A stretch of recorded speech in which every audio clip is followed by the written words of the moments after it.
Lemus, the CEO for PAVE Prevention. And once again, we're here with our podcast, Disrupting the Dominoes. Of course, we mean disrupting the dominoes of violence. And we're super excited. I'm here in Toronto, where we are partnering with Nellies. And my guest, Jyoti Singh, will share with you what actually Nellies is and what it's doing. But yeah, we're super excited to be in Toronto, sharing and partnering with Nellies on some great programming for community allies as well as staff.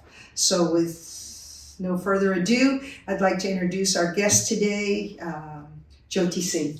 Hello, Jyoti. Hi, Arlene. Thanks for that very kind introduction. Oh, thank you so much. We're just super excited about this partnership and the idea of what the future looks like in this partnership is super exciting for us.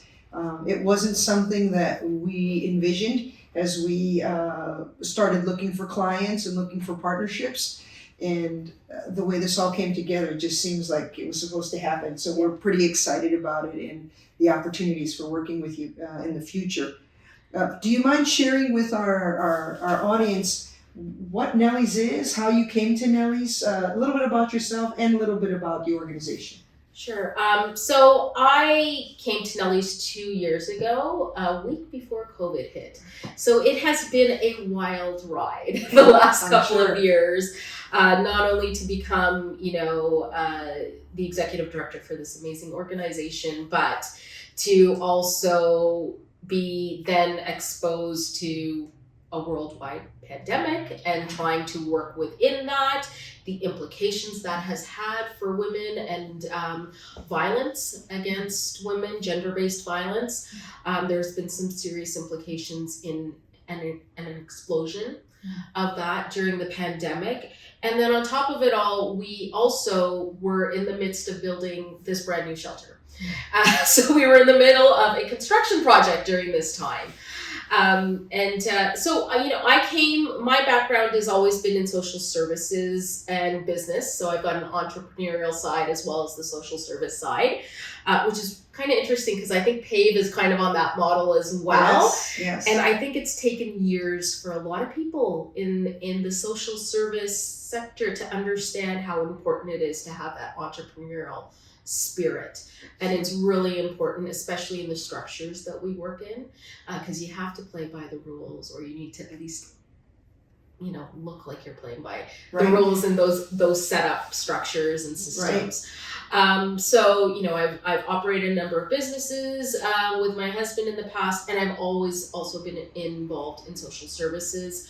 Prior to coming to Nellies, I was the executive director for the Elizabeth Fry Society of Manitoba, which is an organization that works with women who are in the criminal justice system or at risk of becoming a part of the criminal justice system. And there's a lot of crossover between that world of imprisonment and criminalization and violence against women. It's just an extension of the effects of violence and intergenerational trauma and gender-based violence. So I don't feel like I'm out of my element.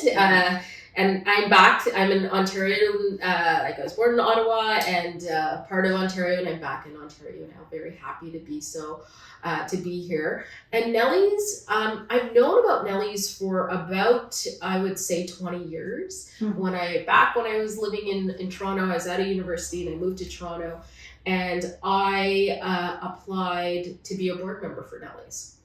So this is something you don't know about me, but there was an incident that happened in my family, and I was very distraught.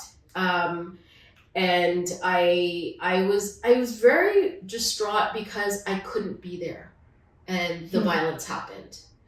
And this family member then told me, I couldn't get away, and he wouldn't stop.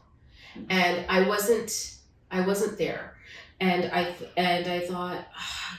Intuitively I knew if I was there, I probably wouldn't be able to stop anything from happening, but there was a lot of guilt associated with that.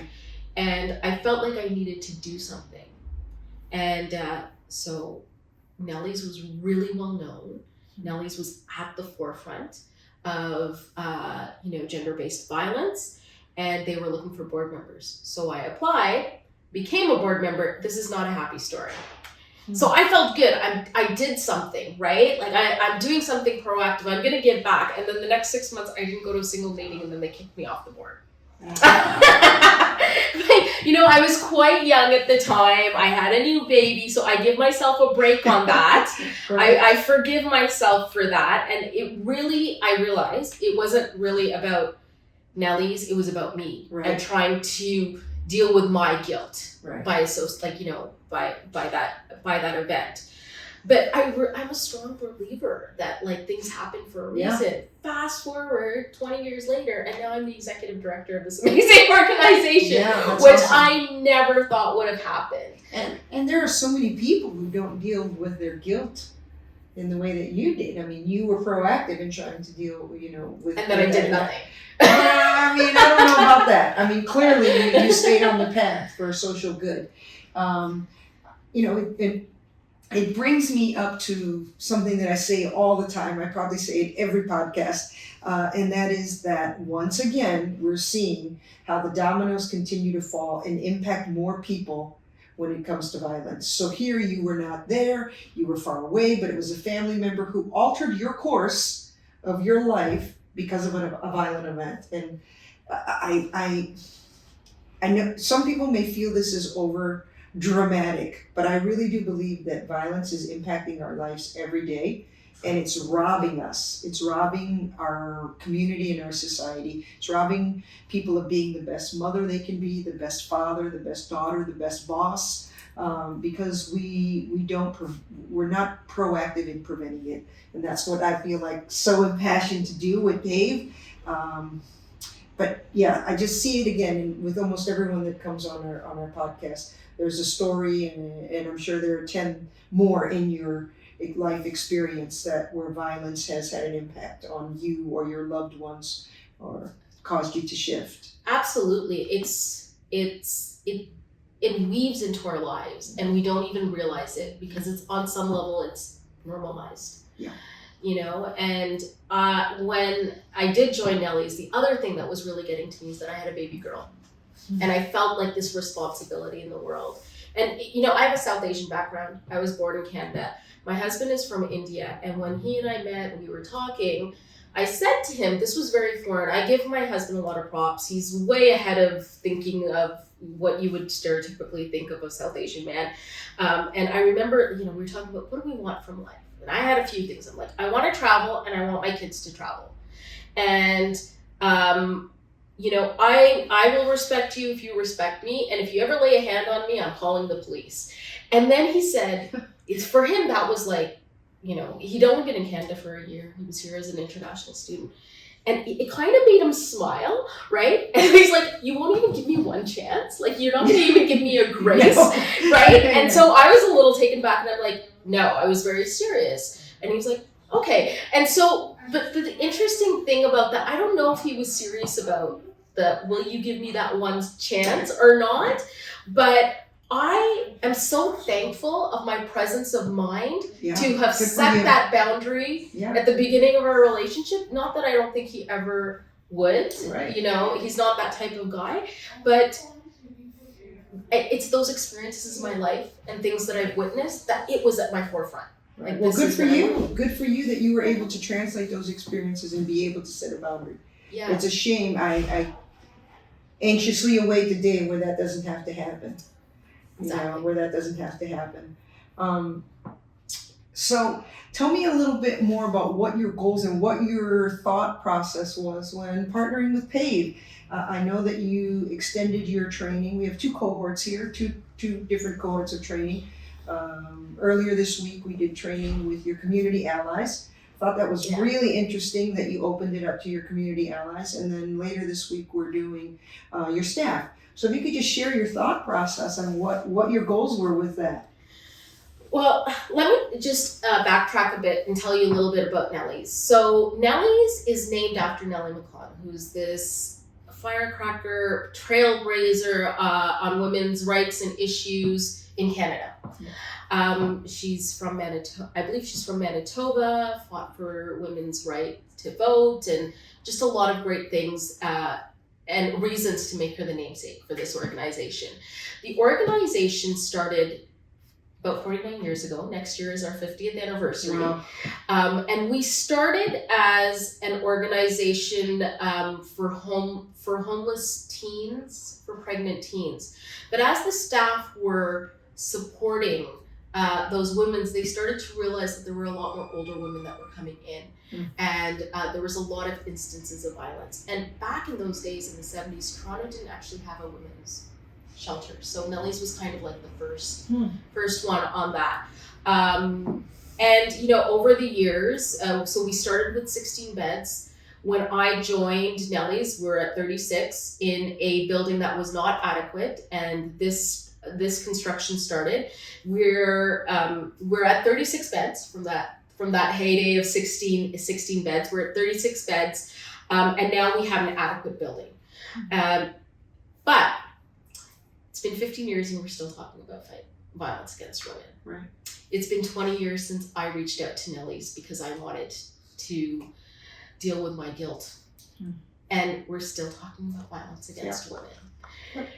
It's been 2 years and we've seen the issue of gender-based violence coming more and more at the forefront and talking about it. And for the first time, I'm quite proud of our government because they recognized the instance of violence and how it got magnified during the pandemic, and we've had a lot of funds flow through to help address with that, but we're still talking about violence. Yeah. And I feel like this is an issue in all areas of social services, that we're always talking about, oh, what do we do? But we don't talk about how do we prevent it. Exactly. And it really bothers me. It really does. So, you know, going through this throughout my life and seeing that we're always doing this kind of catching up. Nellies, this is considered a crisis shelter. And the definition of that means that women should be here for 3 months. We set them up so that they're ready for the next phase and then they can move on. Doesn't happen. It doesn't take, you can't set somebody up for 3 months. We have women here that stay longer than that, sometimes 6 months, sometimes 9 months, depending on the complexity of it. But we're a crisis shelter. And we need to change that dialogue. Nellies does some really great work on the crisis side. Well, what are we doing on the prevention side? Yes. I want to work myself out of a job. That would be a dream. Right. So these are the conversations I've been having with my management team. It's like, how do we start changing this dialogue? And we got connected with Heather Turnbull, who's got some really interesting background with her Goddess Martial Arts company, and she's very well connected with a lot of amazing people, including yourself. And she told us about PAVE, and we're like, this sounds like the start of that journey that we want to get on and looking at prevention. Yeah, I mean, for me, I strongly believe that our approach to prevention has to be with giving a skill set to the individual. You know, it's been documented there are so many microaggressions that have to occur before a full-blown physical event.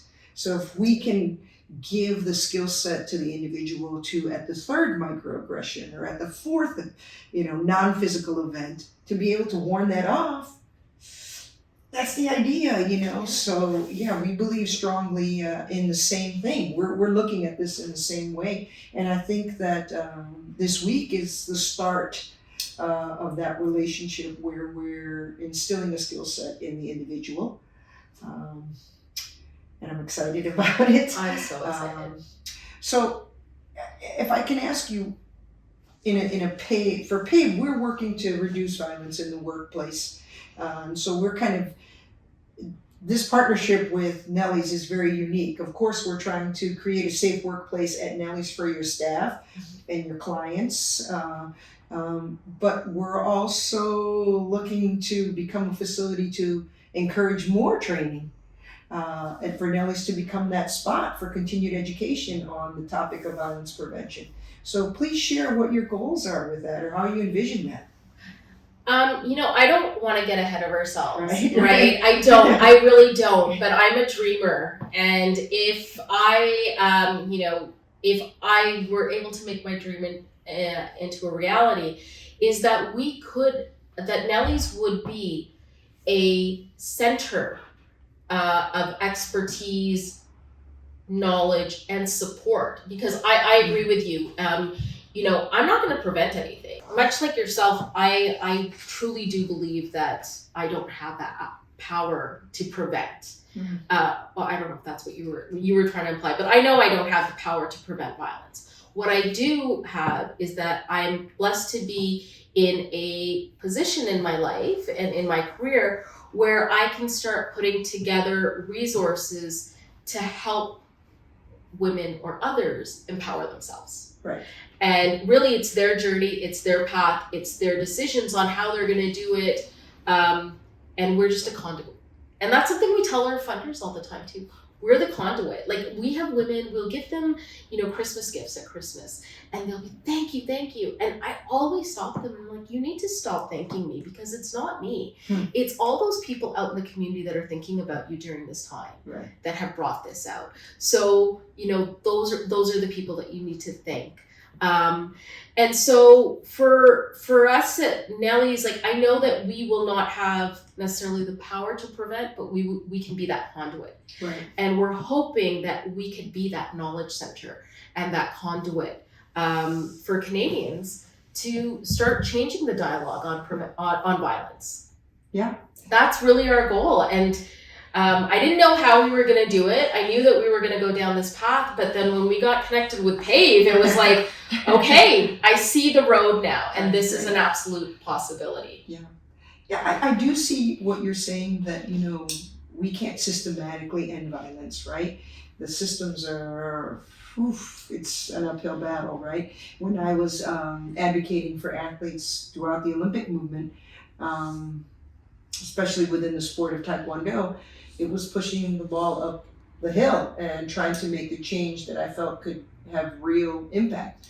But I knew that if I could instill a skill set or arm an athlete with the skill set to set a boundary or to use their voice, well, then one athlete at a time, we were making the place safer, right? If they were able to call out predatory coaches or predatory administrators, that's where the change would happen. So I think if you are able to fulfill this vision of yours, I think that's what will happen. One person at a time will start developing that skill set, and they'll take that skill set home. So that means their family members will eventually receive that skill set. And it'll just, kind of ripple out from there. I really believe strongly that although it's great to have great lighting in your parking lot and security cameras in this beautiful, you cannot see this on this podcast, but the Nellies new facility is absolutely beautiful and welcoming and warm. But you have wonderful things here. We did a I don't want to say a safety audit, but I don't have another word for it right now. We did a wonderful walkthrough and shared some best practices with some of your co-workers here. And it's beautiful. It's beautiful. And it's going to have that ripple effect of, really instilling change. Absolutely. And I strongly believe we learn off of each other. I'm in this facility every day. You come in and you're going to see things with a fresh eye. Yeah. And I really believe, there's this thing in every sector of competition, even in social services, right? Because we're all fighting for, the thought is that we're all fighting for the same funding dollars. But I have a lot of colleagues that also strongly believe we need to build off of each other, and it's not a competition, and we don't need to reinvent the wheel. And if it's a good idea, it's not that we're stealing an idea. We're actually saying that's a great idea. Right. We need to replicate that and figure out how we can do it. And that's the exciting thing for us in PAVE, because I don't have to recreate the wheel. You've got like the foundation there. You're connected with other partners and stakeholders that's doing work in this sector, in this realm, and has making an impact. And this is giving us, a place to jump off of. And we're, 10 miles down the road than where we would have been if we hadn't met PAVE or hadn't been able to create these networks and these partnerships. Well, we're really excited to be on this path with you. I think we have the opportunity to create a really nice template where other facilities will not have to recreate the wheel. They will be able to lead by your example here and really have some systematic change and really empower a lot of people. So I have one more question that we're going to kind of close it up with, and I ask everybody on the podcast this question. If you could have the audience of one person, if you could have a sit down with one person that could move this movement in the anti-violence world forward, who would that be? Who would be your wish list? Let me talk to this person and try to bring them on board. Oh, wow. That's a really tough one for me. I mean, this is going to sound really cheesy, but I think we need to have a conversation with Putin right now. Wow. Yeah. I don't know if you'd see reason or wisdom, but just I don't know that I could sit calmly. I know, but like it just kind of is weighing quite heavily on me right now that we're talking about violence and abuse, and then we're having an unprovoked attack on another independent nation, and I, for the life of me, can't figure out why. Yeah. I would just say maybe just Putin-esque people. Yes. Right? Let's bring them to the table and try to. I mean, I think everybody needs to be at the table when it comes to violence prevention anyway. Yeah. All sides of it, unfortunately, to have real change. But yeah, okay, I get it. I get it. Well, this has been great. I really appreciate you taking the time, and I look forward to hearing what you have to say about training, because you are leading by example, and you are taking the training over the next couple of days. So I'm very excited. Okay. Well, thank you very much. Thank you. This has been Disrupting the Dominoes with PAVE Prevention, our podcast. Please subscribe, stay involved, subscribe to our newsletter. We'd love to have you and hear from you. Thank you.